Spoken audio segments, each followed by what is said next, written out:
Paul, don't leave without me for dinner.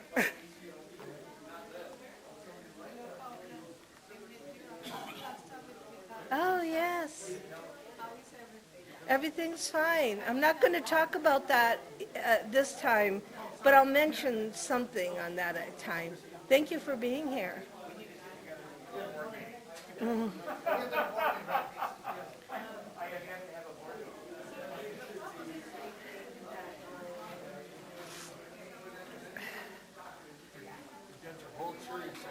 I saw it. Oh, there's Steve.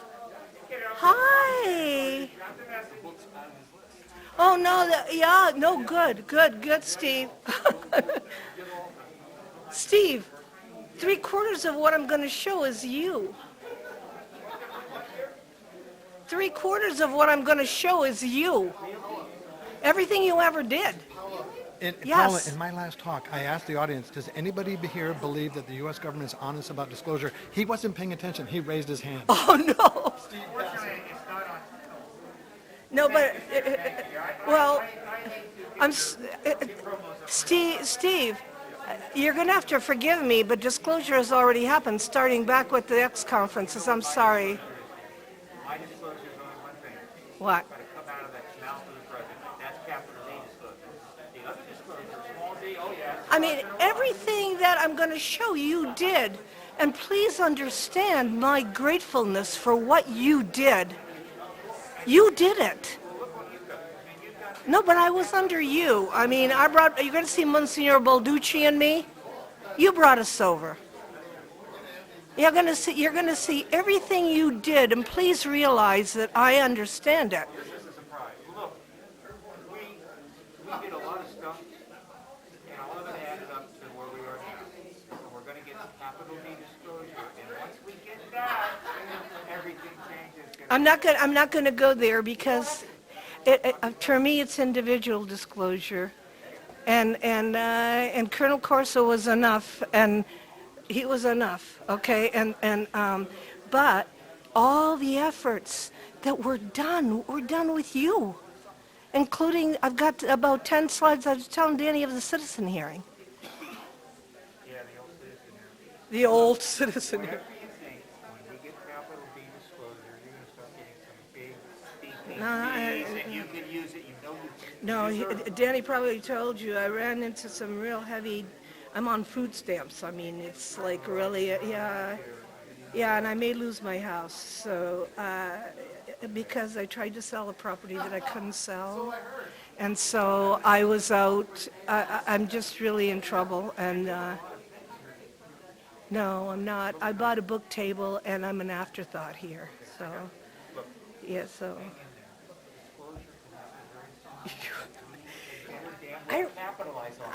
Steve, I remember when Hillary Clinton didn't make it and you came backstage. Do you remember backstage at Laughlin and you said, I've taken a Xanax. I got to go on the stage because Hillary Clinton. Do you remember that? You did? For 9 months, I couldn't stay here. And then I'd come back and we get going again. But I remember, I said, oh, poor Steve. We have a great day. You got water? Yeah, I got water. Hopefully it'll be cold on the big screens, okay? Hopefully, yes. Disclosure's coming. I want you to capitalize. I know, I don't believe it's.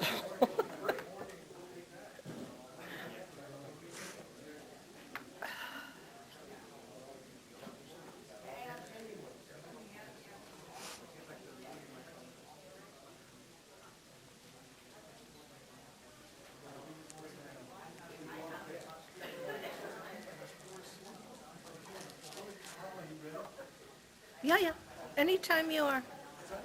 Anytime you are, I'm ready. Okay, great. Does this work too? Does this? Oh no, I'll use that one. I'll use that one too. No. We're gonna use this one. I'll use that one too. Yeah, I'll use that one too.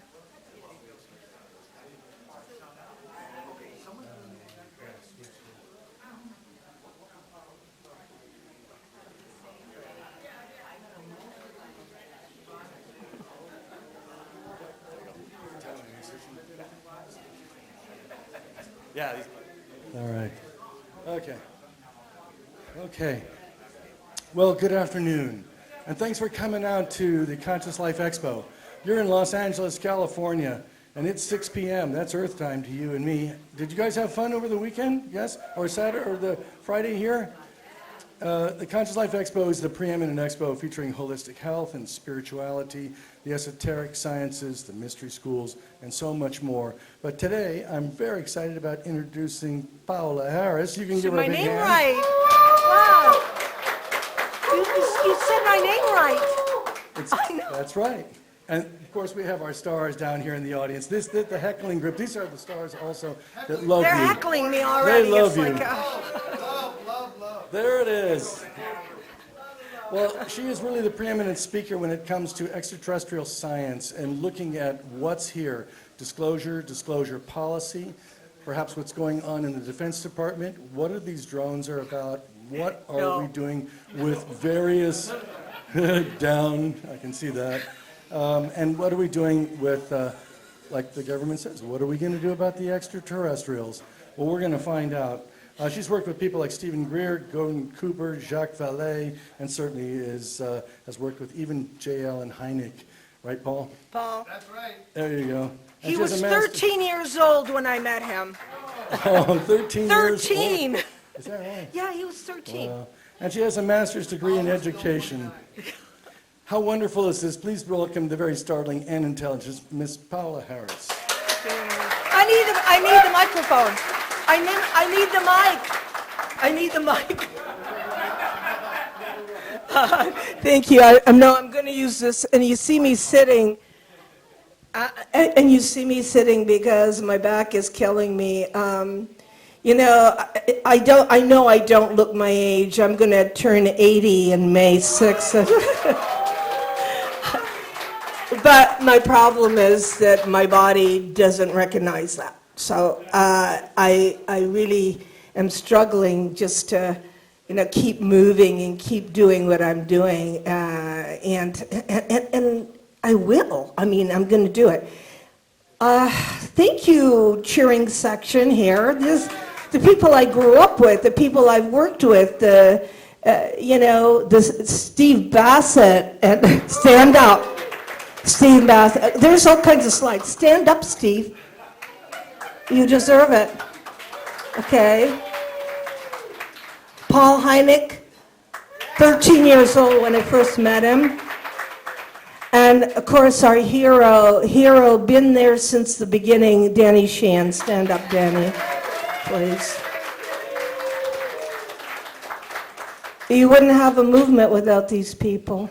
These people were there way back when, and ironically enough, the title of my talk is Disclosure's Already Happened. What do you want to do about it? Okay. So the thing is, we've been at it a long, long time. And we've been at it because it is not ufology, it is the history of planet Earth.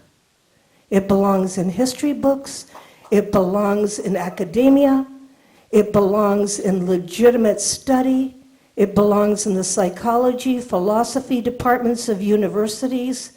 It does not belong in just groups of UFO fans. This is serious business, and I'm very serious. These guys know that I'm too serious. That's my problem. I got to develop a sense of humor here.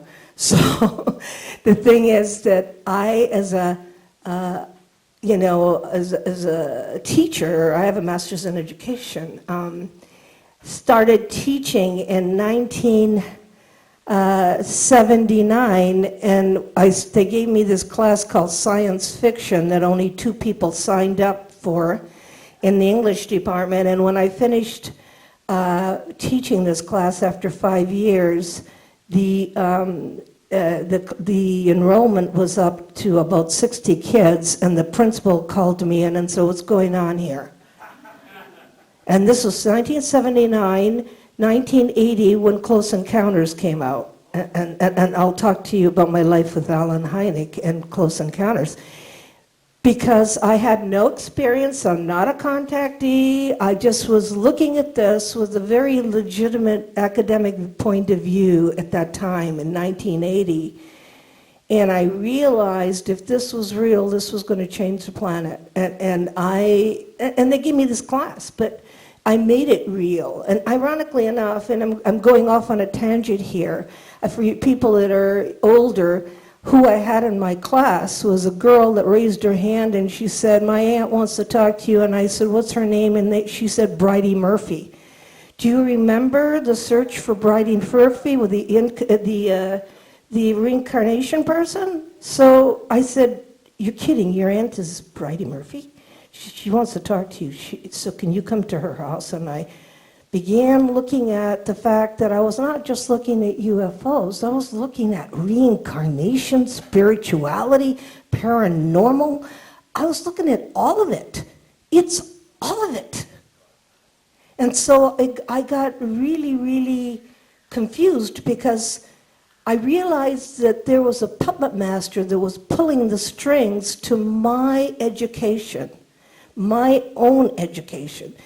And by the way, the reason why you're seeing that view is because I have transitioned or graduated to spirituality.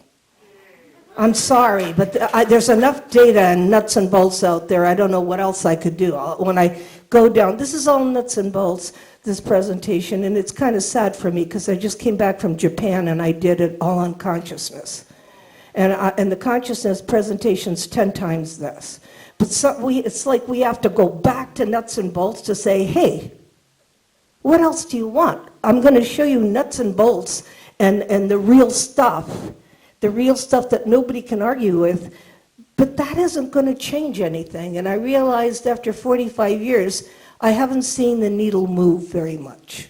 I know you don't agree with me, but especially Steve, but you know, when I show you what I'm going to show you, and I was part of this history of ufology, and I realized, and until I went to Latin America, I didn't realize what I realize now, that it's about consciousness.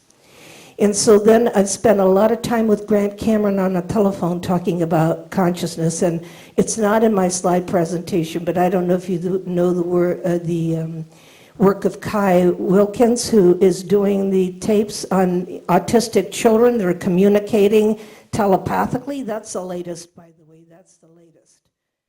And her work and the work of people in that area, and it's always kids, I always look at kids, is the latest in consciousness studies.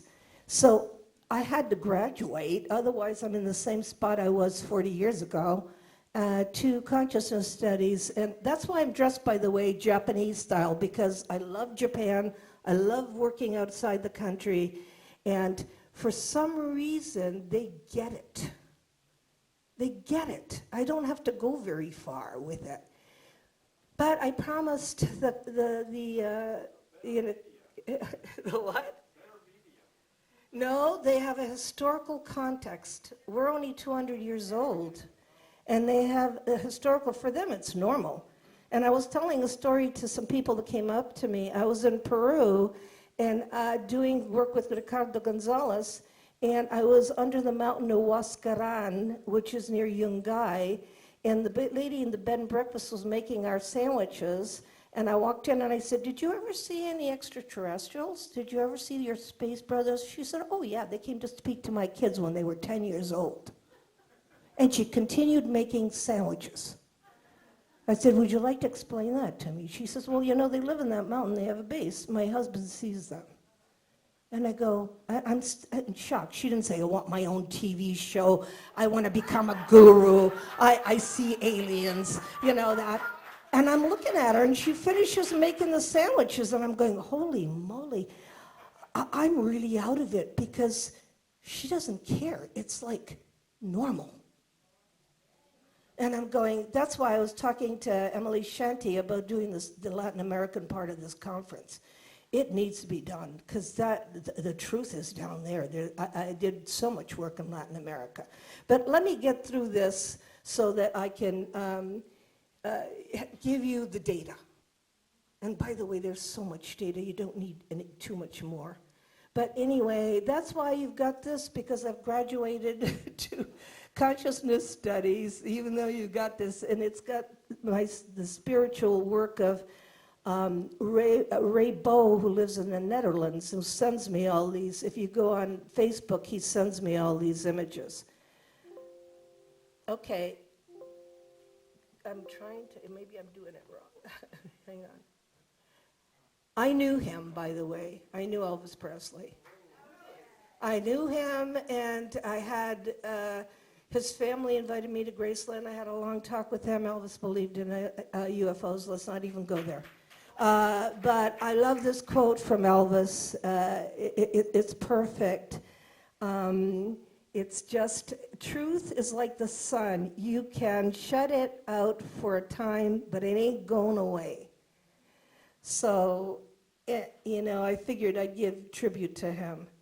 My website, and please see if you could go on my website, it's Paola Harris Report, because I not only put videos on there, I put the activities that I'm involved in, the small conferences in Crestone, the comments that I have, the everything that's happening. And I've got a picture of me at the Washington Press Club here because I've been there so often with Stephen and so many other people that I've covered this like you would a regular, I always call myself the Barbara Walters of ufology, in that I have to cover every story. I'm just covering the story without any overlay, without any opinion. I've got to cover the story.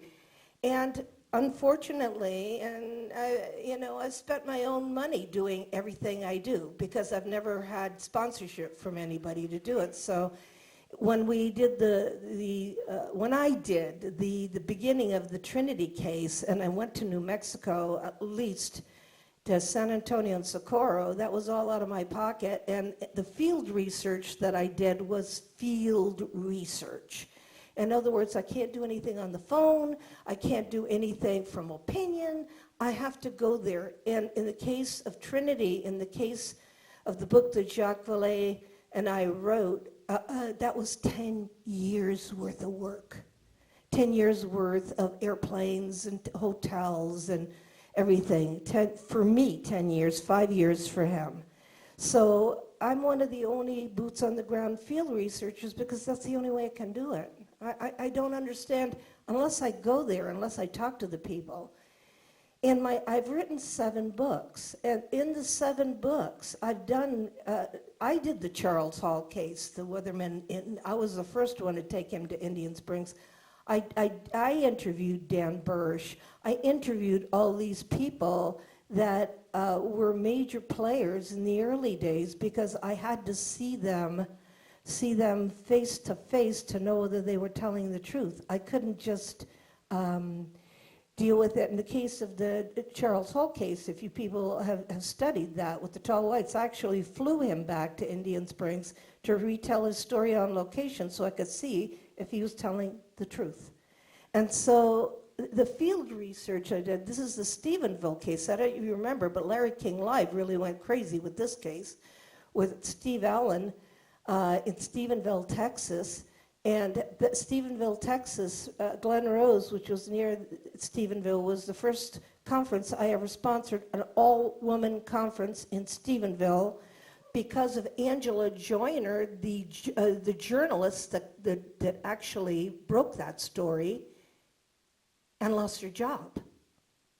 So I wanted to give her an award. So I had an all-women's conference in Texas to give her an award, because there are very few women in this field. And I want to herald the women. It takes a lot of courage. She lost her job. By the way, Angela Joyner, who was a journalist like me, died of COVID. We were very, very, very close. And she, with James Fox, did the Stephenville case. It had a lot of witnesses, huge UFO. When I went down there, I asked Steve Allen, I said, why do you think it came to Stephenville? I always go, it's not on vacation, so what's it doing here? And he brought me to a nuclear power plant. And if I hadn't gone there, I wouldn't have known that. And he took me to the nuclear power plant, and he said it was over there. And I said, oh my God. And you know the story of Maelstrom Air Force Base 1969. I have the slide here Robert Salas, when the UFOs shut down the missiles one by one by one by one.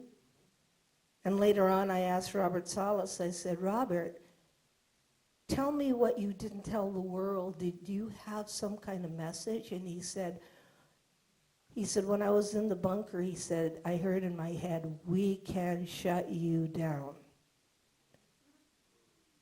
So, my book is called Connecting the Dots. And for me, that book, I've just had it translated into Japanese, is the best book I ever wrote. It has 28 interviews in it. And it is connecting what everybody has told me firsthand. So here I am at Stephenville. And there I am with Steve Allen. And I have to ask these questions because the first question I always ask when there's a sighting, what is it doing there? Why did it pick that place to go? What message are we getting just from that sighting? I know it wants to get our attention, but what's the story here? So these are some of the cases you might want to look into if you're taking notes, the Stephenville case. And the fact that Angela Joyner lost her job over it, she's the one that publicized it. It was all over Larry King Live for the longest time. Anyway, I'm Italian. I was born in Italy in 1945. My father was the Italian consul for the state of Rhode Island. I come from a diplomatic background. But I wasn't interested in any of this stuff until I was 32. So just know that this is what the journey was. I've written many, many books. I've written 7 books in Spanish, Italian, and French, many languages, so that my work is all over the world if people would read and not just get all their information off podcasts. If they would read, and like an educator does, if I'm going to read a book about anthropology, I'm going to go to Diane Fossey, I'm going to go to the original people. I mean, I always thought that's how you learned. I didn't think that you went on TV and found out what the answers were. So you got to forgive me for being a teacher, because that's what I am. I love these, because these were done. One of these was done by Paul Davids. Paul Davids, he did the one on the end when I was having dinner, and the others are Drano. I think it's Dennis Drano, and that little alien, and it says, I am an illusion. But I always have a camera in my hand because I am a photojournalist. So I've taken, all the photos you see I've taken. Okay, Paul, there's your dad. This is Alan Hynek and me, very young Paula Harris in Boulder. And what had happened was I had seen the movie Close Encounters. I had just been given the class science fiction to teach, and by accident or design, the story of my life, there was a wedding in Evanston, Illinois. I said to my family, I'm going over to the Center for UFO Studies, and I'm going to see if this is real. So I walk into Center for UFO Studies, and there's Estelle Postal, there's a secretary. You remember her, Paul? Yeah, and she said, you're Italian? I said, yes. I said, can I see some of the files? Is this real? And Alan comes from around the corner with his famous pipe and says to me, you're Italian? And I said, yes. He said, if I get you a typewriter and I give you all the Italian sightings and the material, will you work with me? And I worked with him until he died in 1986. So the thing is this, that when people say, do you believe in UFOs? I want to know what part believe is. When you're talking to an astronomer, he's not playing games. It's not somebody off the street. This is an astronomer, Project Blue Book. Do I believe in UFOs? Now, let me tell you, I wasn't ready for what was inside the UFO. I don't want to know. So basically what he was doing was calling me and saying, Paula, go to the map and put 2 pins in there because there's sightings in Indiana or something like that. I was fine with that. As long as he didn't go any farther than that, I was fine. I was fine with the sightings. You don't know how difficult it is to wrap your mind around the real reality. And I wasn't ready for that. So I'm telling you my journey. I wasn't ready for that. The woman, the beautiful lady that's sitting down is Paul's mommy. That's Mimi Heineck. And I was very, very close to them for the longest time. In fact, they were so important in my life. We were personal friends, and this was all, I realized later on in my old age, this is all pre-programmed. So anyway, these are some of the interviews I've done. The woman that you see next to Kenneth Arnold is his daughter, Kim Arnold, and she gave me the only interview she ever gave anybody. And I didn't realize that it was very difficult to work with her. She didn't want to talk because Kenneth Arnold's family really suffered a lot when he coined the term UFOs in 1947. But what I didn't realize, see, I'm going to give you the little hints here, was that Kenneth Arnold's wife was a medium, psychic medium. I didn't know that until I talked to her daughter, and I said, oh, well, you know, whatever UFOs are out there are going to pick somebody whose wife is a psychic medium, because then they can have a conversation that this is more than just a sighting, because he was a pilot. And she told me she gave me all the notes. How that happened was I was on George Nuri, and the granddaughter called George Nuri, Chanel, she calls George Nuri and says, I need to speak to Paula Harris. My grandfather was Kenneth Arnold. I thought, oh my God. I'm going back to history. 1947, remember, after Trinity. Remember this, because it's so important. So, and then of course I was very close friends, as Steve knows, with Edgar Mitchell, Apollo 14, there's Paul Hellyer, and I'll talk about how I met Paul Hellyer, and then I got this call from ground crew astronaut Clark McClellan, and I didn't believe what he was telling me, so I flew down to NASA, and he took me to his office, and he walked me around NASA, and I realized he was telling the truth, because Clark McClellan, and I might have a slide here, said that on the monitor, when he was watching the space shuttles, on one of the SDS missions, with the opened up, work port, there was an ET who was human type with a helmet talking to the astronauts. And he had parked his UFO right next to the tail, and he drew it for me. And he was fired, of course, because he was one of 3 people that saw it.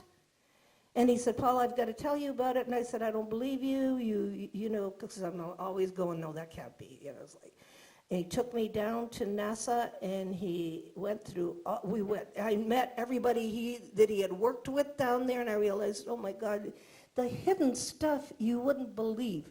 He wouldn't tell me which SDS mission it was because he'd get the astronauts in trouble. Okay, well, the people that touch my heart the most. I had John Mack come to my apartment in Rome to speak to a group of young people in Florence. It was amazing. John Mack, I get very emotional when we talk about him because he did so much. And he and Monsignor Balducci from the Vatican are standing next to me. Balducci was funny because Balducci left his Christmas decorations in his house all year long just for me. And I'd walk in and he'd go, he'd never call me Paula. I was telling you this, he'd call me Horace. Iris, I left the decorations here so you can see them. And I brought Monsignor Balducci to your ex-conference from Italy because he was nuncio in Washington from the Vatican. He did so much good. He said the devil doesn't need UFOs. He was an exorcist. He said, basically, God created all kinds of people, and we are the bottom of the barrel. He said, there are all kinds of planets, he said, but we haven't grown up yet. And I was telling Danny that he would call me to come and have dinner with him on Sundays because we lived up the street in Rome. I lived in Rome from 1992 to 2007 when I returned to the United States. So I lived near the Vatican, so we'd have these talks. And he wanted to know what was going on in the United States. So now Balducci is in my book, Connecting the Dots. Word for word what he says. He was very close to the Vatican, and he said, the Pope knows what I'm saying, and if he wanted to shut me up, he would. So this is disclosure, folks. Know it. Here's what the drawing of what Clark McClellan saw on one of the SDS missions. You know how that blew my mind? I said, you mean there are beings that are talking to us, to the astronauts and the payload of the shuttle, and then I'm seeing all these movies in the old days of all these craft that are coming up to the space station and flying around and everything, and they're not pieces of debris. That is a drawing. You think they're going to take a picture? and this is him, me, and NASA. And he died just recently and gave me a deathbed testimony in the VA hospital that I have. And where is it going? Because nobody really cares. It's going to Rice University with all my archive. At this age, since my kids are not interested in this, I was worried they'd come in my house and throw everything away. And this is all audio tape. So thanks to Jacques Vallée, Whitley Striever, Jacques Vallée, John Mack, and Clifford Stone and I are in the library at Rice University. All our stuff is there. And this isn't even for today. This is for your grandchildren when they go to the university and find out the real truth, because none of this is even in public in any show or anything. I mean, this is real stuff. And then of course, let's honor Apollo 14 astronaut Edgar Mitchell. He did so much. You know, they invited me to his funeral, and I cried my eyes out because I'd been with him. By the way, he's speaking to the Japanese. He's speaking to all the people that came to Steve Bassett's ex-conference. The media came, and he spoke to them. But the Washington Post writes, the red vote, the blue vote, and the little green vote, and makes fun of everything that's real. How can you make fun of an Apollo 14 astronaut? So that's part of the do you remember the Washington Press Club with Edgar Mitchell? Yeah, do you remember you with him? He stood in front of CNN and said there's ETs. Yep. Right? And CNN goes, oh, really? And we move on. 2009. Yeah, we move on. So what else do you need? You know, he very, very courageous man. And that quote, and I can't see it, but he had an epiphany in space, and he basically said he was going to grab some guy by the shirt and say, take a look at that, man. Why are you guys fighting over borders and countries when I'm out in outer space and the planet is gorgeous? His quote, yeah, he called him a son of a bitch. So I'm thinking, oh, Edgar, my God, I never use those words. But anyway, he's like, he is a hero. This is disclosure. I'm sorry, but these people have passed on, and I almost feel the obligation of reminding us. And of course, we started in 1978 with Dr. J. Allen Hynek, with Gordon Cooper, Stanton Friedman, and Jacques Vallée. Thanks. Lee Spiegel, who orchestrated it. But he doesn't have the stature of Gordon Cooper, who was an astronaut. But he orchestrated it to go to the United Nations and have a resolution through Grenada. You can only do a resolution through the United Nations if you don't have a stake in anything. The United States is never going to do a resolution because they have a stake in it. But a little country like Grenada or San Marino, and I just studied San Marino now because I was there. In San Marino, we did it in 1998 with Colonel Philip Corso, and I have all the pictures of the resolution that was put to United Nations by the independent Republic of San Marino. San Marino is like Monaco. It only has like an army of like 200 men. So it has nothing to risk by putting a resolution to the United Nations. Is this disclosure? Absolutely. These are independent republics that tried to do it. This, for me, is a man that just died 2 years ago. I was very close to him. Sergeant Clifford Stone, Army, did 12 crash retrievals, 3 of them in Vietnam. You don't call him a hero? You don't call him disclosure?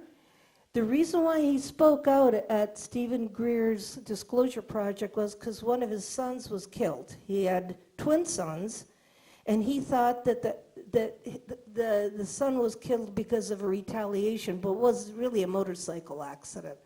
But that moved him off his national security clearance to tell the world, and you remember this, Danny, because you were there, that he dealt with live and dead ETs.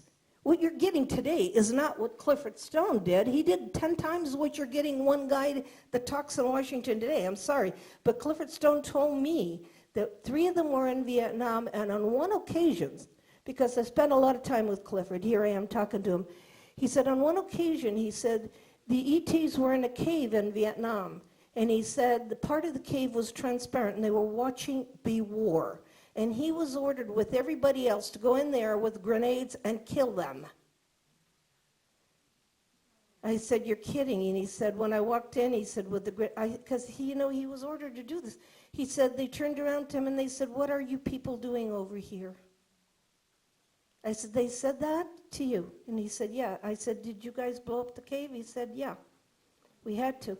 He said, and I don't know if they kill them or not, because I don't know if they die that easily. I don't know any of the details, but the idea that he said there were 57 different types of beings, I said, where'd you make up that number? He said, I didn't make up that number, Paula. We had a first aid manual with drawings of the beings. He said, because when we would go there, he said, we couldn't put alcohol on some of them, we would kill them. I said, so you tried to help some of these? You did first aid? He says, of course. You don't call this disclosure? My God, this is like dealing with beings that are alive and dead.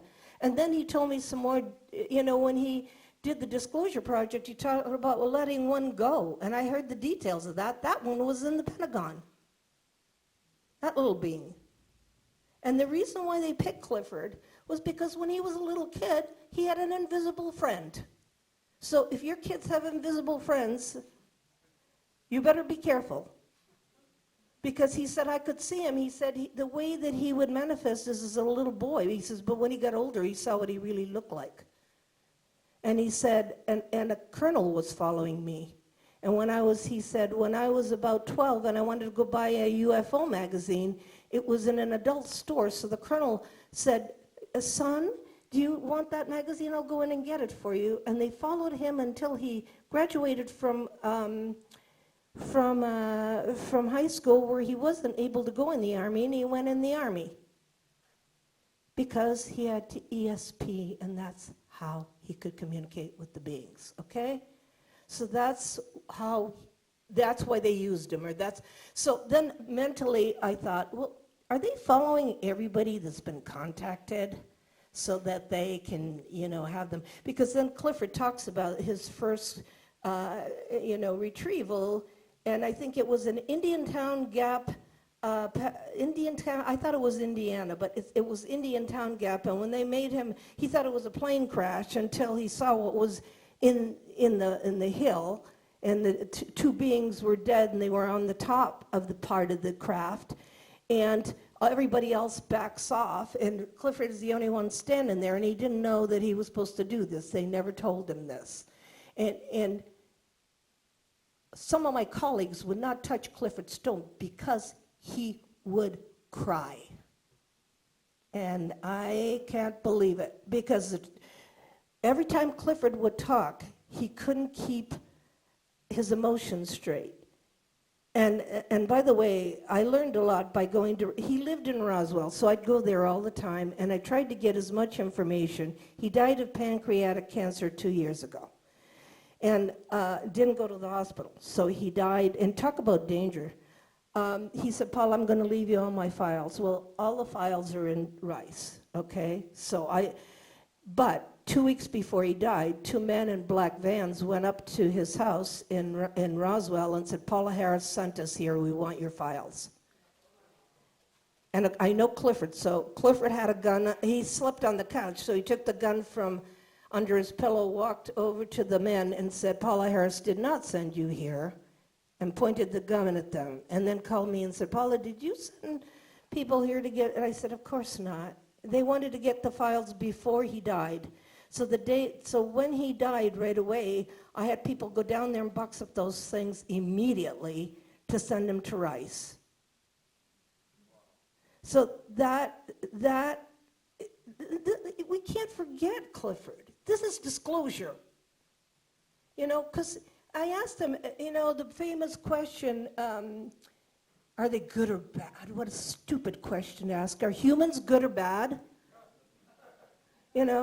He said, no, Paula, he said, what I dealt with in the 12 retrievals, he said, for me, they were cosmic anthropologists, which means they're watching a war or they're watching our behavior. He said, when I was a little boy, he said, and I was contacting, when I had my ET contact, the ET contact was wondering why I was crying over a dead bird. He said he couldn't understand emotions. So, there's so much more to this. By the way, I helped him publish his book, which is called Eyes Only. I don't know if you saw it, but, and his wife, who is Vietnamese, is collecting the royalties from that book still, if you read it, because it's the real thing. Okay, that's Clifford Stone, crash retrieval. By the way, I said to him, when was the last one you did? And he said it was in Georgia. He says, and we have so many bodies that we leave them out anymore because we have them come and get their own bodies. Out of his mouth. He said, we have so many bodies. And Colonel Corso told me they had a lot of bodies too. So it's not, we don't know where they are. Nobody's talking about it. But these are legitimate men. They're not people off the street.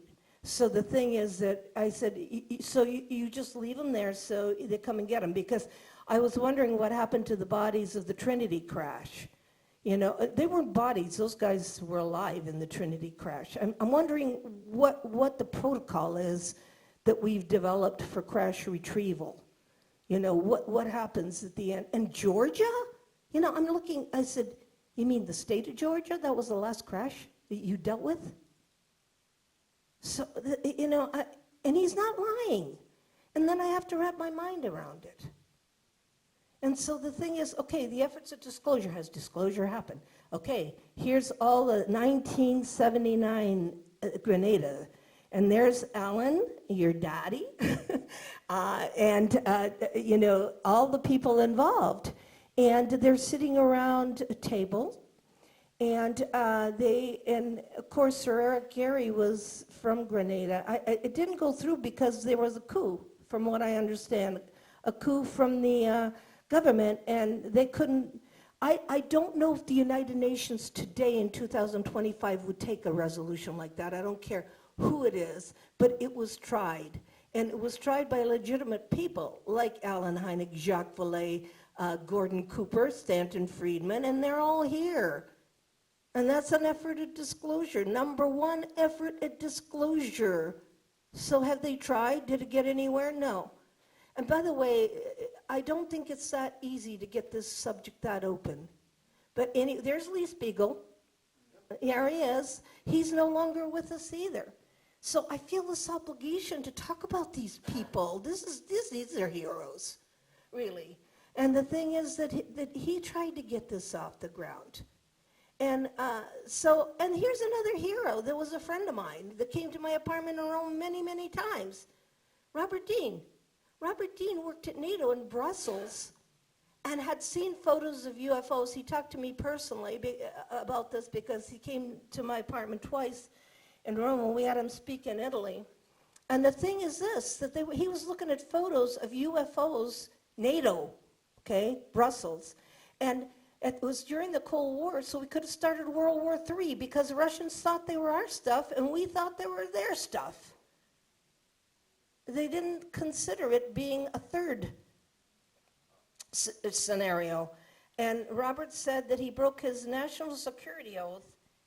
Here's our two heroes. Because he thought it was important because this could start World War III. oh, we got all this problem with the drones, and are they real, and is it our stuff or their stuff? But that's one of the things we should be discussing. Is it our stuff or their stuff? And how do you know the difference whether it's our stuff or their stuff? There is a way of knowing, by the way. And it has to do with the Vietnam question. Like, they're not on vacation in Vietnam. I just saw film footage in Mexico City of a UFO over Israel, and the Israelis trying to shoot it down. It had a force field around it. But I could only see it in Mexico City, all this footage. It's not on vacation. They couldn't, you could see the force field around it. It was just hovering there. So my theory is, let's not make this a hobby or something that, is silly people doing things. This is serious business. I mean, this is real. And these guys are heroes because, what's his name? Robert Dean broke his national security oath. There's Robert Dean with Colonel Philip Corso. Okay, the day after Roswell came out, and there was a lawsuit against the book, so he could not speak in the United States. So my boss, Mauricio, tells me to come and cover the 50th anniversary of Roswell. And I don't want to do it. I didn't read the book. I don't know what Colonel Corso looks like. I don't have any idea. But I had to do what my boss told me to do. I ended up at Roswell at the 50th anniversary, and the day after Roswell came out, the book, which talks about back engineering all this stuff. For me, that's the greatest disclosure of all, because he worked in the Pentagon under General Trudeau during the time of Robert Kennedy. And Colonel Corso was in intelligence, so he told me, because later on, and I'll explain, I spent 2 years with him with a tape recorder in my pocket. I've written a book called Conversations with Colonel Corso. That is the biggest disclosure that ever came out. If he's sitting there with Robert Kennedy, you better believe that Jack Kennedy knows. And here he is back engineering. They're back engineering. This is just Army. So remember, the Army Air Force split in 1948. So Trinity, we don't know where that went because it could have gone to the Air Force. I'm sure they didn't throw that craft in the trash. So the thing is that the Army had a hero. It had Colonel Philip Corso. And he did not die a natural death. But he couldn't speak. One way to shut down the truth, put a lawsuit against the book. So he couldn't talk. So I end up in Roswell, and I'm there with, I was talking to some people about Vittorio Paccaccini.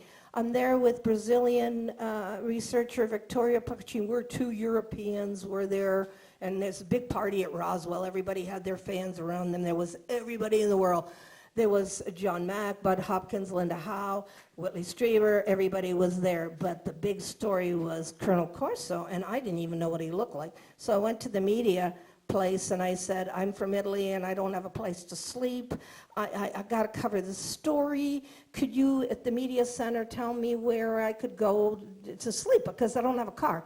And they said, well, you pick, open the phone book. In the old days when we had a phone book, put your finger on a hotel and just try to go. I opened the phone book, I put my finger on a hotel. It was a Sally Port Inn and the room was next to Philip Corso. So this is the story of my life. But I didn't know that because I didn't know what he looked like and I didn't know about the book. So I went to the press conference with Corso and I asked him about what I was standing there with a lot of other people, and there's this blonde guy in the audience, and he came up and he said, why don't you ask my father a question in Italian? And I said, that's your father up there, Philip Corso? And he said, yes. And I said, I'm shy, I'm not going to do it, because I knew the cameras would be pointing on me. And he took his hand and he pushed me into the crowd, and I had no choice. And I asked him about the Santilli footage. I don't know if you've seen the alien autopsy footage that we in Italy put on national TV. And I believe part of that footage is real for many reasons. Anyways, Corso answers me in Italian and says, because you know, he was the head of intelligence in Rome in 1945. This is not somebody off the street. How do I know that? I took him to his hotel. I took him to where he worked. I made him tell me every part of his life there in 1945. He was telling the truth. So he's always an intelligence. Corso wrote 3 books. He wrote The Day After Roswell manuscript, not the one that Bill Burns put up, because the real Corso book is called The Dawn of a New Age. And it talks about ET contact. And then he wrote The Day After Dallas, which will never be see the light of day, because he was involved with the Kennedy assassination stuff. I asked him once about it, and he said, you don't want to know, it's so dirty. He says, you don't want to know. And the 3rd book he wrote was The Day After Rome, which I read. It's the inception of the CIA, how it was created, because Colonel Corso was part of the CIC, which was the first intelligence community before the CIA. So here's Corso, highly, highly credible, that some of my colleagues bashed like crazy in their last years on the stage, because it's always a battle about books or who gets attention. And I couldn't believe it, that in the United States people would speak against Colonel Corso and Paul Hellyer. Paul Hellyer believed this because he read Corso's book and called The Generals. And the generals said to Paul, former defense minister at the time of McNamara in the United States, calling him a crazy, demented old man. My own colleagues, I'm not going to name them. But if you read Colonel Corso's book that I wrote, I named them. Our people debunk our own people. And I remember Colonel Corso told me, he says, we don't have to worry about you ufologists. He said, you're all fighting among each other. He said, and the truth is never going to come out because you don't sit and talk to each other, so we don't have to do anything to throw disinformation out there. Because he says the first case that comes out, everybody's debunked it already. He said, and he told me this. And I said, yeah, I see that pattern. Nobody does intense research, and they're going after each other. I can't even tell you how many people came after the book Trinity just because it was the first crash. Half of my colleagues haven't even read it. Written by Jacques Vallée. You know, okay, efforts at disclosure. Well, I just discovered this recently. So I took Colonel Corso. I said, Colonel, I'm from Italy. We're inviting you to come speak. Could you come to Italy and speak? And he came to San Marino, the independent Republic of San Marino. What I didn't realize at the time, because I thought I was bodyguarding Corso, was that the San Marino had made this resolution to the United Nations. And guess who was there? I don't know if you recognize Colin Andrews and Michael Heseman, Yvonne Smith. Here we are in San Marino, the independent Republic of San Marino, and he is telling the world, I had a bunch of fiber optics that came from a flying saucer. And every single, we're all there. And this is disclosure, I'm sorry. Who's there is Colin Andrews, and the man that's holding the book up is the famous Desmond Leslie that wrote the Adamski books from Ireland. And right next to him, Jim Courant, who is a pilot, and there's Messen from Belgium, and behind him, Boris Shurinoff from Russia. And on the corner, Gilles Labourdet, who just died, God bless him, he's from Paris, and there's Yvonne Smith. And here we all are, and what I didn't realize was that I had signed that paper too. I had signed that resolution because I have a copy of the resolution of San Marino. Here we are, and here's Boris Shurinoff signing it, and all of us there, and here are the words. I have a copy of it that I had translated, and it says,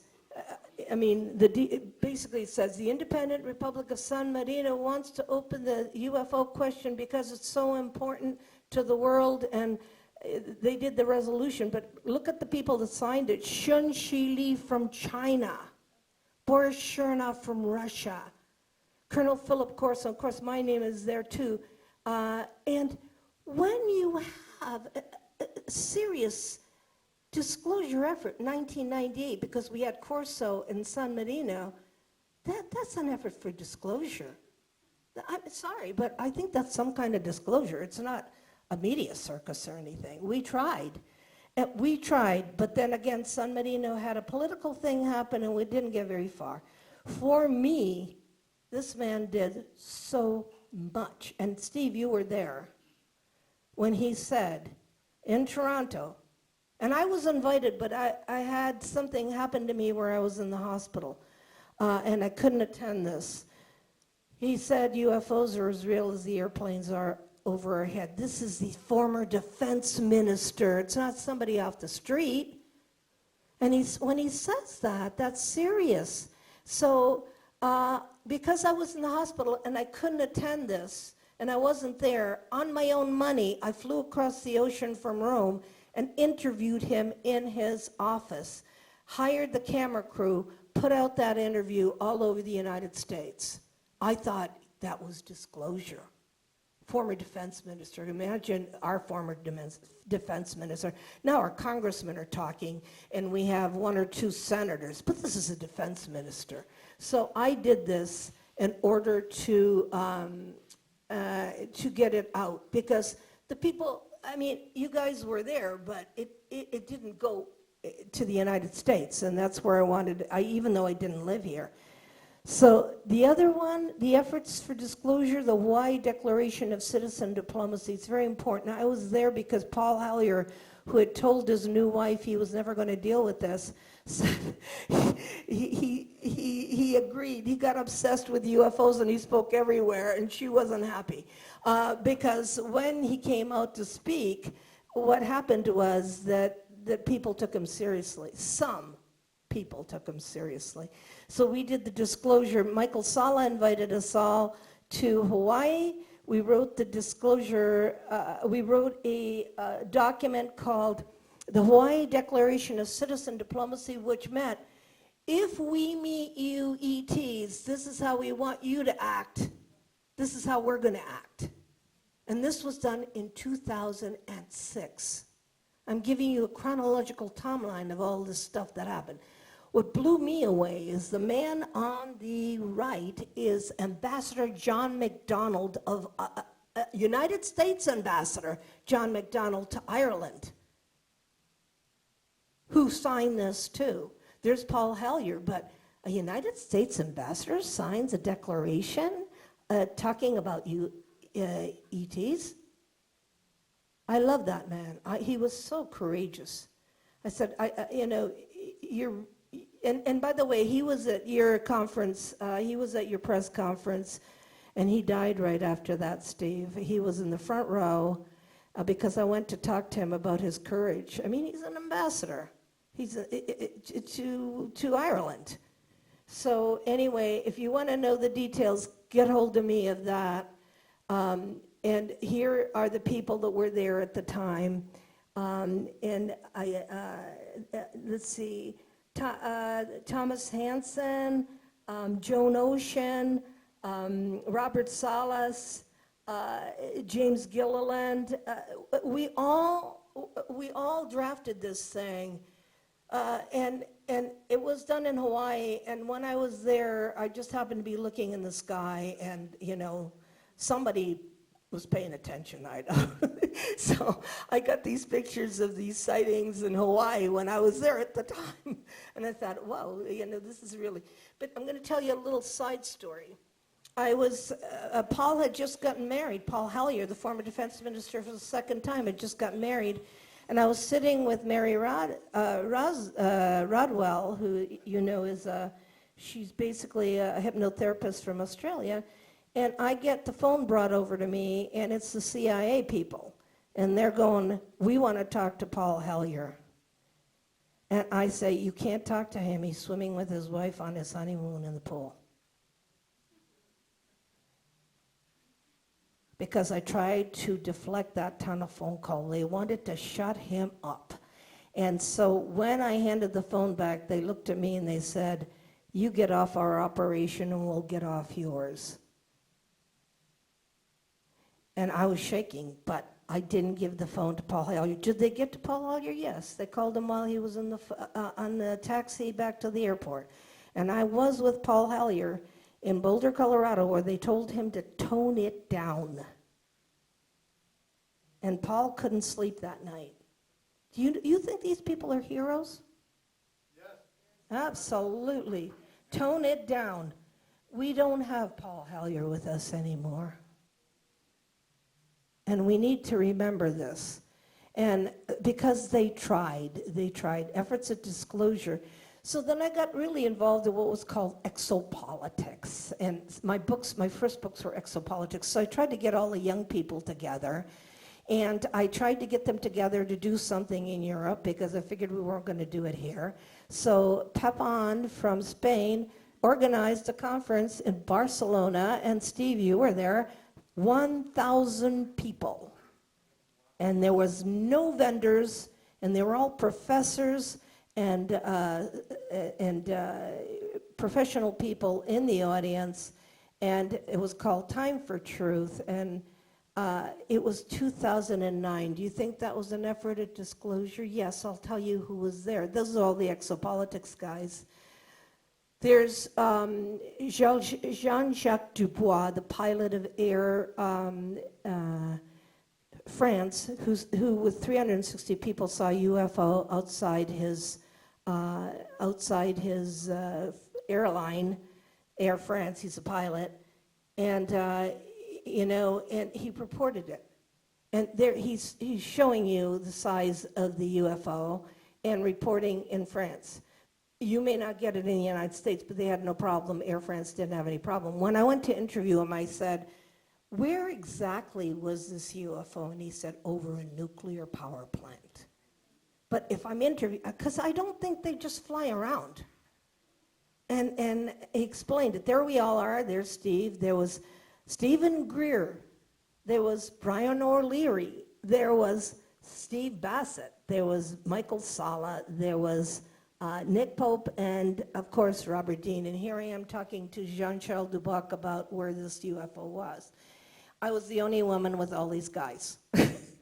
And I thought, oh my God, In fact, when I was introduced, they said, this is the Google of ufology. I said, you're calling me the Google of ufology? And they said, yeah, because you know all the details. So it is. But here's Nick Pope talking about Rendlesham. Rendlesham really happened. We have Jim Peniston. We have the reason why Rendlesham happened is the United States at that time was not supposed to have nukes in England. And so the ETs has a funny sense of humor.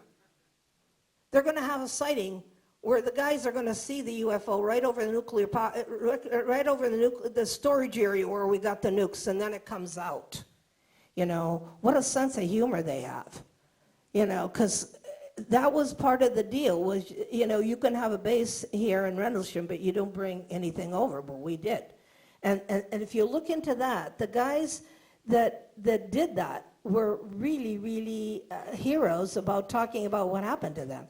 Disclosure Project. This, for me, was the beginning of the beginning. For me, because I had Stephen Greer with me in Rome, and we began interviewing people near the Rome train station. He had all of this testimony. And, are you going to question a Federal Aviation Administration guy? Tell him he's crazy? For me, that is disclosure. And he tried in 2000. We're at 2025, by the way, where everybody thinks, oh, disclosure from Washington. Isn't this wonderful? 1 or 2 pilots see a Tic Tac. Come on. Did you bother to go back to Stephen Greer's Disclosure Project? That's where, what's his name was, where Clifford Stone came out.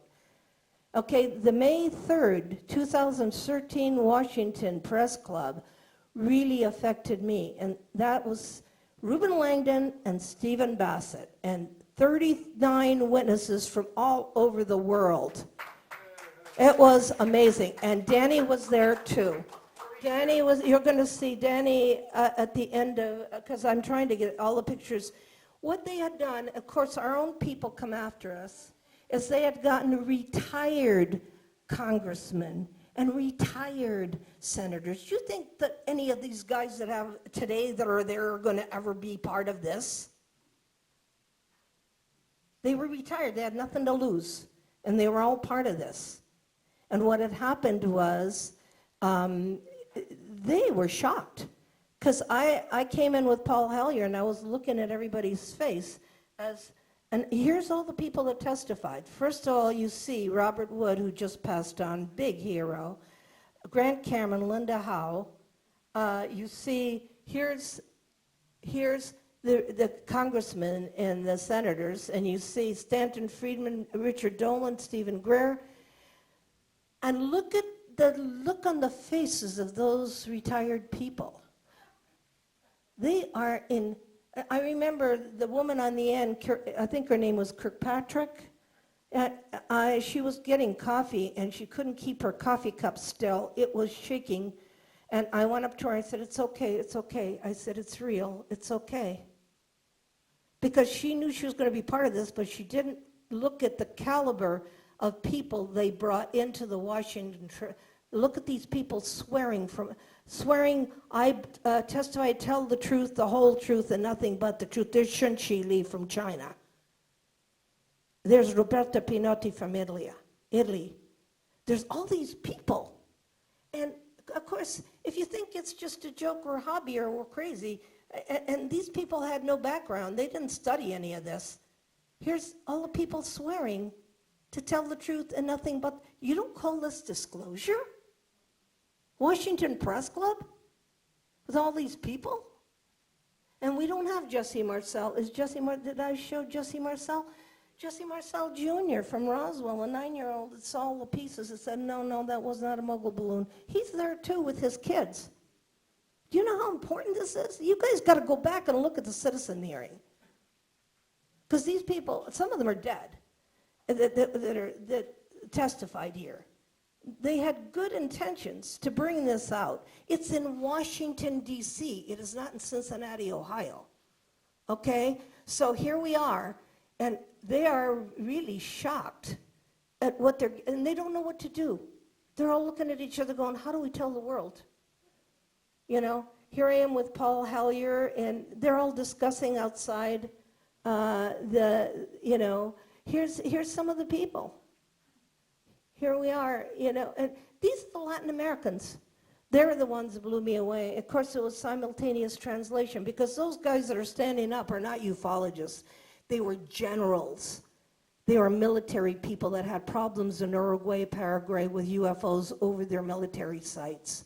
And they thought this was worth their while to go and testify. They didn't even speak English. They basically were there to do this. And of course, I was impressed. I was sitting there going, oh my God, these people are, and Paul Hellyer, who is there. And did anything happen? Disclosure? No, this is in Washington. They're all standing up and they're basically testifying. And there's the Roswell crew. There's Kevin Randall, right? There's Reuben Langdon, who with Steve did this. Reuben has moved to Tokyo, Japan. I want to work in Japan very, very badly, because they really are taking this seriously. And there is a Senator Gravel, who he was independent. He wasn't Democrat or Republican, right? He was independent. Yeah, and he took this seriously, but he had already retired, so he could only go so far. Okay, so many governments have released their UFO files. I just happened by coincidence to fly into Dublin, Ireland, the day that they released the files, so I was on Good Morning Dublin. Okay, so there I am. The problem is this. There's a problem here. The woman that released the files she was afraid for her life, so she came to the station and gave me the files. She said, I have 2 kids, I can't do this. She said, you take the files back to the United States. The files are at Rice University. I don't know what to do with them. You give them to me, I don't know what to do with them. It's like, I'll just collect this stuff for you. Is that disclosure? Yes, Dublin. Good morning, Dublin, like good morning, America. Okay. Here's Stephen Bassett's ex-conferences, which were the most important disclosure efforts that I've ever attended. And here they are, and I'm standing next to a very young Cameron. I'm standing next to Monsignor Balducci. You can see a very young, what's his name, Dolan, and just everybody that was there. And did we try to make an effort and look at the dates of these. These is 2009, we're in 2025 now. Look at this. Paola, Yeah. if I get the funding, I'm going to hold a 7th X conference this year. But you held like 5 of them, and I'm wondering what's going on. 6. And I'm going to hold the 7th one called X Conference 2025. But what I want is the support of the general public to have this mean something if we did 5 already. Well, I'm going to promote it. I know. Well, there you are. This is all thanks to Stephen. Do you remember, because I'm with you, I'm always like one of the only women here.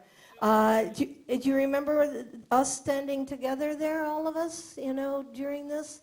And you had Jaime Maussan from Mexico, which I think has the greatest amount of video footage and everything, because it just comes through him. So, I mean, they just send it there because he has a whole entire 5-story building in Mexico City on this. So here we are, efforts of disclosure, videos and documentaries. Do you remember this movie? How many people remember Thrive? Yeah. Foster Gamble really tried, really tried. So I talked to Foster Gamble about this because they've been trying through videos, movies, streaming, and everything. How far do we get? I mean, that was an incredible film if you saw Thrive about the technology. This just happened. Mexico City. And by the way, that happened to be the Cámara de los Diputados, which means the council. That was government, and they weren't retired. And they had it just now in 2013. They were one of our pilots from the citizen hearing in Washington, D.C. was one of the guests there. So are other people trying to do that? Yes. Here's my recommendation is stop looking at podcasts, stop looking at YouTube, and go back and read the original stuff. Because if you connect the dots, you'll realize we had disclosure from the very beginning. I mean, it's like, this is Sedona, Arizona. When I went to do the Latin American work, I realized that there was something inside the spaceship, and I had to look at that, which was hard for me, and realized that in Latin America, with Sisto Paz Wells, Ricardo Gonzalez, Luis Fernando Mostacio, Enrique Villanueva, Claudio Vela, and all the other people I interviewed, that there are space people walking off spaceships. And they're not only that, this started in the 1970s when they left Giant Rock in Southern California. They went down to Mexico, to Peru, and then I had to wrap my mind around that, how difficult it was. Very, very quickly, my field research been everywhere. This is a UFO we saw in Rome.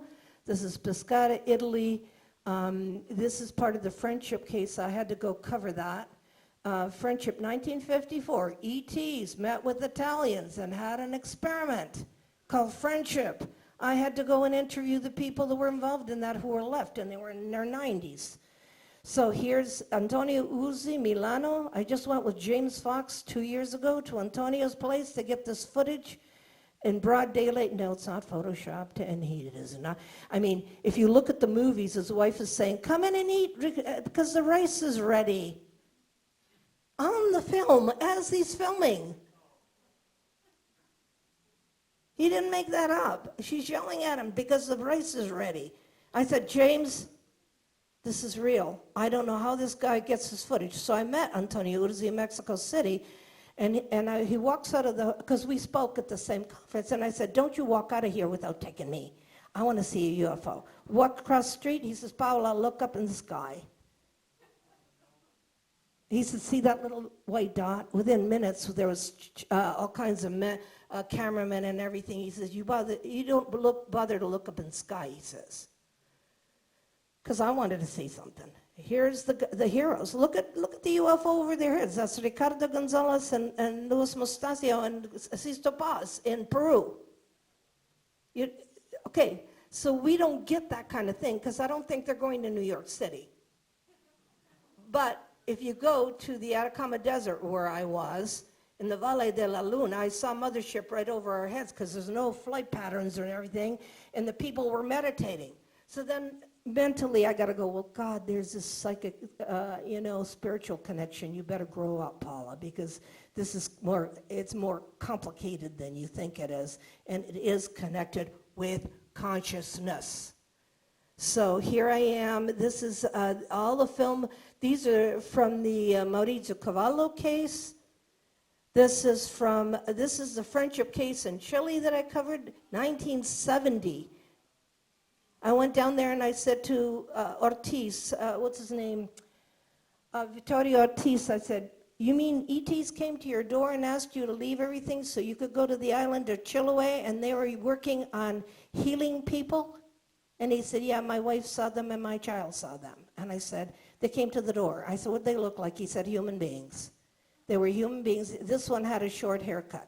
And he asked that we come. And I got the whole entire story. It's on my YouTube channel. And I have to start connecting dots because they're not just, we're way past the sightings. We're just in the wrong country. It's just, and here's my book in Japanese.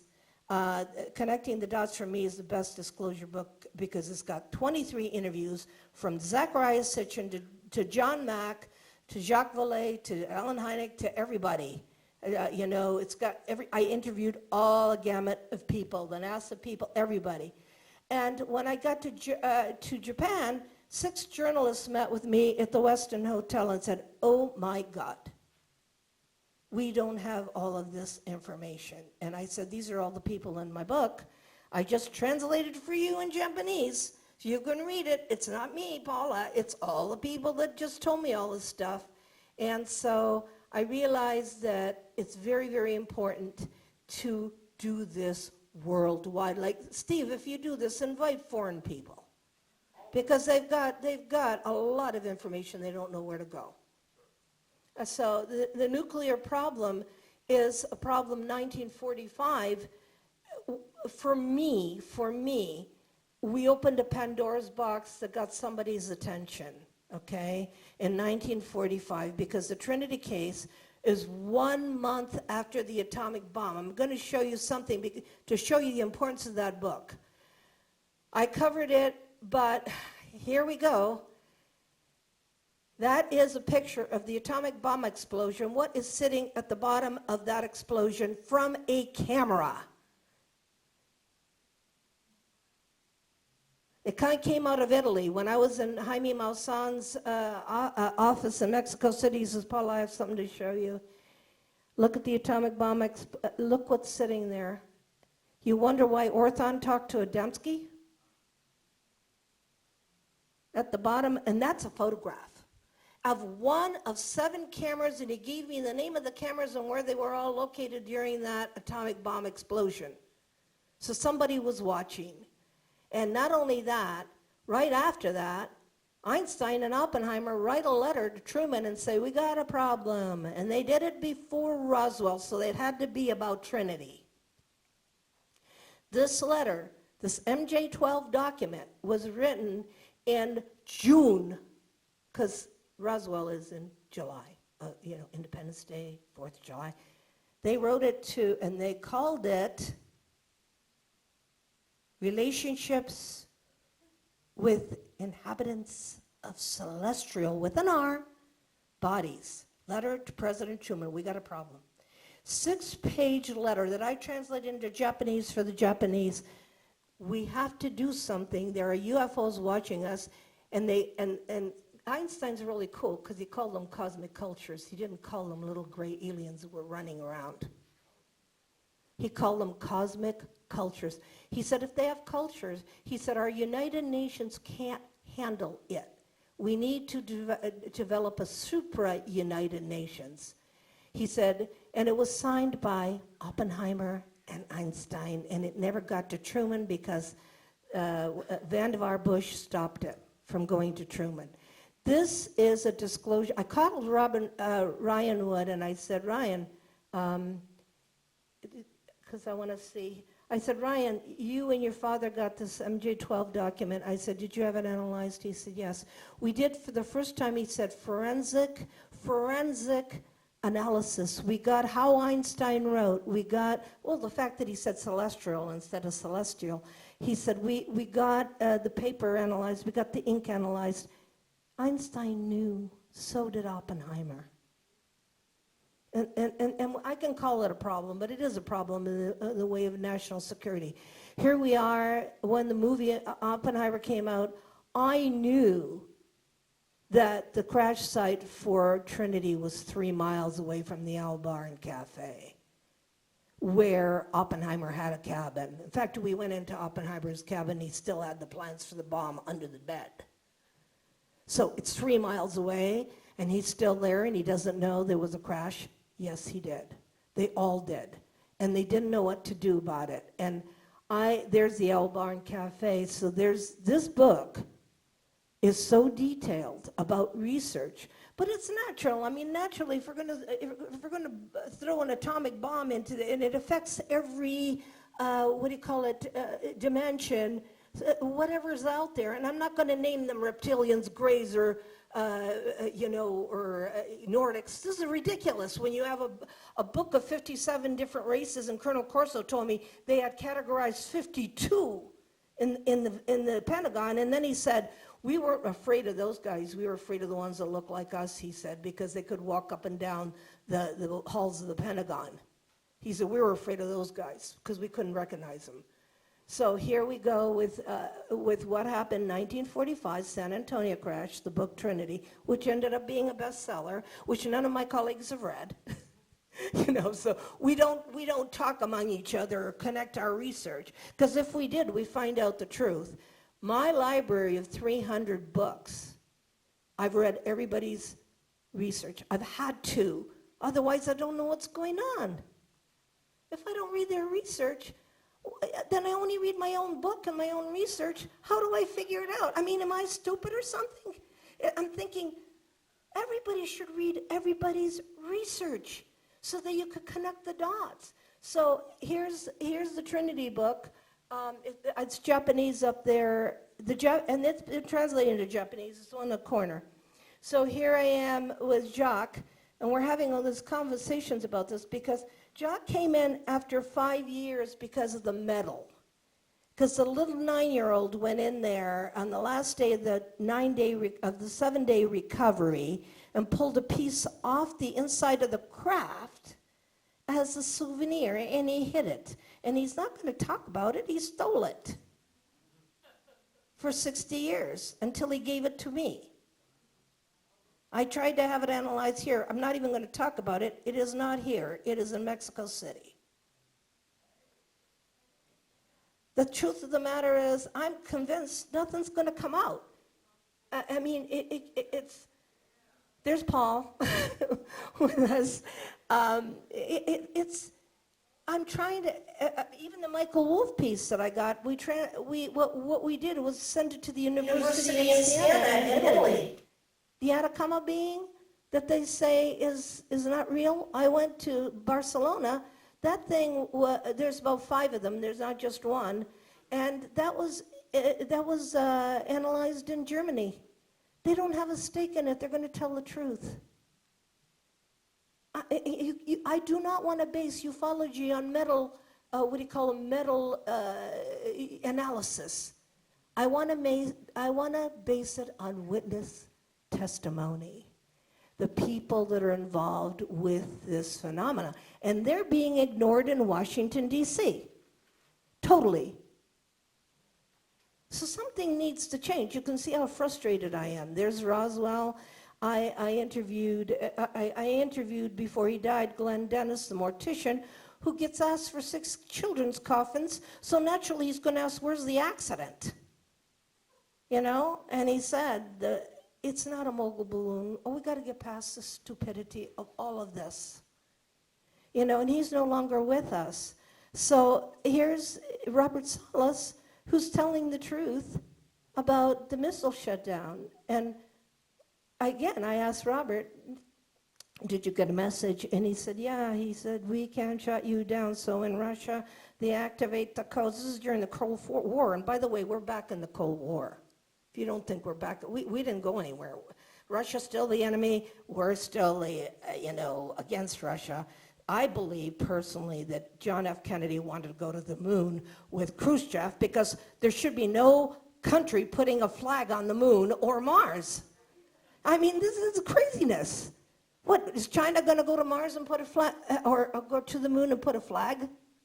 If the ETs are watching us, they probably think we're insane. You know, and I'm thinking, so Kennedy had that conversation with Khrushchev. And now, guess what? Ironically, we have to go on Russian spaceships in order to get to the you know, it's so crazy. I keep thinking, is anybody using logic here? We have to use Russian spaceships in order to get to the station. Here's the Fuji, you know. When I was in Japan, I had to talk about Japanese things. So the fact that there's UFOs over Fukushima, they're not on vacation. And if you know anything about Chernobyl, there was a big UFO that sucked up 3/4 of the radiation over Chernobyl because they didn't want all of that radiation to go on all the, the fields and we'd be contaminated. They care about us in some kind of weird way. I personally feel they've lost patience completely. We're back in the Cold War and they're going, these people are crazy. You know, they can't get it together. They should come together. I think of the Beatles song, Come Together, come together, come together. Okay, here's the connection. I know I've overloaded you, but you can see from the amount of research, and I was there. I didn't know I signed the San Marino paper. I just saw my signature on it the other day. So I didn't know I did all these things. I was just there. I happened to be there. And I thought, okay, you are here to do something for this world that only you can do. And unfortunately or fortunately, it becomes an obsession like it did with Paul Hellyer.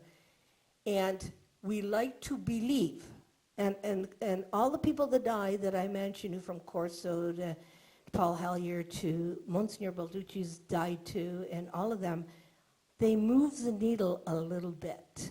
And I'm so grateful for them because now that they're not here, I will represent them. We have to. There's no other way. And what does Paula do? I used to do conferences in Laughlin, Nevada until I lost my shirt. So now I do intimate conferences in Crestone, Colorado, which is a very spiritual place. You know, Hannah Strong and Maurice Strong bought that with the money of Lawrence Rockefeller. As a symbol, they gave all these parcels of land to all the religions of the world. There's 2 Zen centers, there's ashrams, there's the Shumei Center, which is like Japanese Reiki, there's the Carmelite nuns, and Crestone has the only outdoor funeral pyre where you can, be cremated outdoors, and the body's washed by the Carmelite nuns, and the Zen priests come during there. And that is a utopia experiment in all the religions of the world living together. And I came into Crestone because I did the movie series with Stephen Greer, and when I realized all those religious, I didn't know that Lawrence Rockefeller had given the money for this experiment to Maurice and Hannah Strong with the help of Ambassador James George, Canadian ambassador, who's ambassador to India. I didn't realize Crestone, Colorado is a very special place. So I'm bringing people there to have the spiritual experience, but one of the people I'm bringing is Britt Elders. Please don't miss her talk tomorrow. She and her husband, by the way, she's a secretary for Shirley MacLaine, yes, but she and her husband did the work on the Billy Meyer case. Did I go to Switzerland and meet Billy Meyer? Yes. Do I believe in the case? Yes. It is not Photoshop. Photoshop didn't happen until 1992. This is 1973, and you got to get the chronology of ufology right.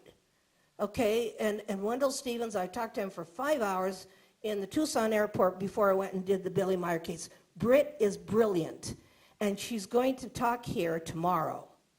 And I'm bringing her, and she's also graduated into consciousness. And then I'm bringing Cynthia Sue Larson in August to talk about the Mandela effect, and I'm bringing a brilliant French contactee who speaks beautiful English. He does most of his work in Japan, so I really would like to introduce him to the United States. And of course, Grant and I are having a conversation on Valentine's Day on the new research of Kyle Wilkins with the autistic children that's coming. That's the latest, by the way. Autistic children communicate without talking to each other. And so since Grant already did the research on that, he'll talk. And that is a masterclass. So I do masterclasses plus the two Crestone things. I have my own streaming channel of all the Laughlin conferences. We had brilliant discussions. We had a discussion on AI. Why aren't we talking about AI? My God, you know, and Paul was part of it. You were at the panel with Jacques Vallée, Adam Curry, and that's on my streaming channel. I'm convinced the little beings at Trinity were AI anyway. You know, I'm convinced. And if China's working, and it's not our enemy, you're using it already. It's like, you know, when you're talking to your Siri and everything, it's just that it has to be controlled. These foremost futuristic conversations need to be held because they bring into the fact that we can control something that we're educated about. To ignore it, it's ridiculous. I would really love to have more. And, you know, I sat with Ryan Wood, and he wrote a book called The AI Ufologist. It should be in all your libraries. It's a little book. You can read it. And what he did was put all the data. Ryan and Bob Wood are incredible. And he put it into AI, and then he had the questions, and AI answered them according to the data that was in the data bank. You don't think that's amazing? AI is answering you from all the data? I supported Ryan Wood and his efforts to be futuristic like that. Ryan Wood also wrote a book called Magic Eyes Only of 140 crashes all over the world called It Should Be in Your Library. And that's where I found the San Antonio crash was in his book. So I'm ending this. Oh, yeah, he admitted it, but when I saw the CIA documents, the problem is, and I'm telling you that I saw this in Michael Wolff's apartment, and I think I talked to Danny about this. When I went to do the Michael Wolff story, he pulls out the briefing for Jimmy Carter, and unfortunately or fortunately, the CIA had questions about where Christ came from. And that upset Jimmy Carter because he was Baptist, and he shut it down immediately.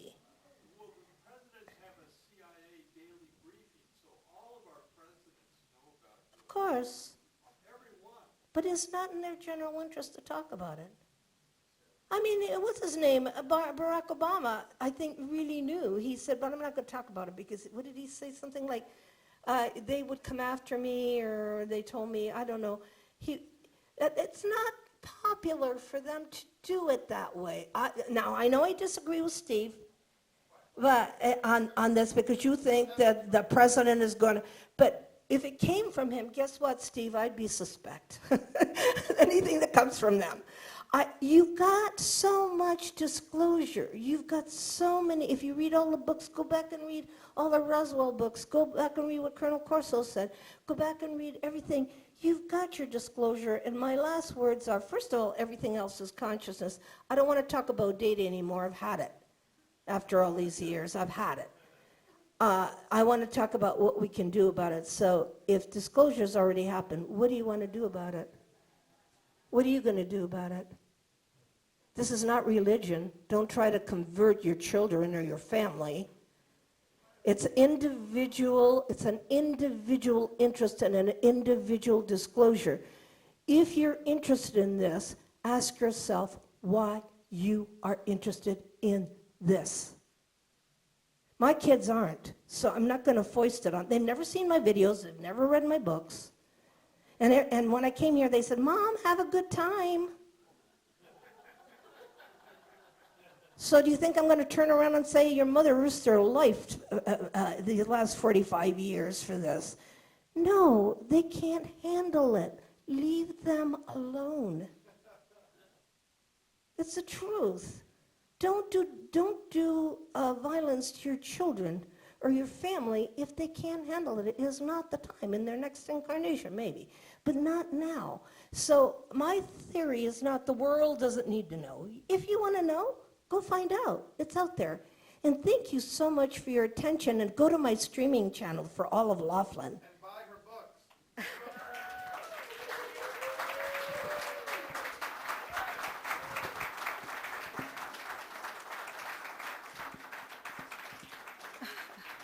You want to help me come down?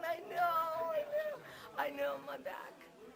I know. I can make it. That's arthritis, but really bad. Let's see. Yeah. Okay, just come back this way, Paul.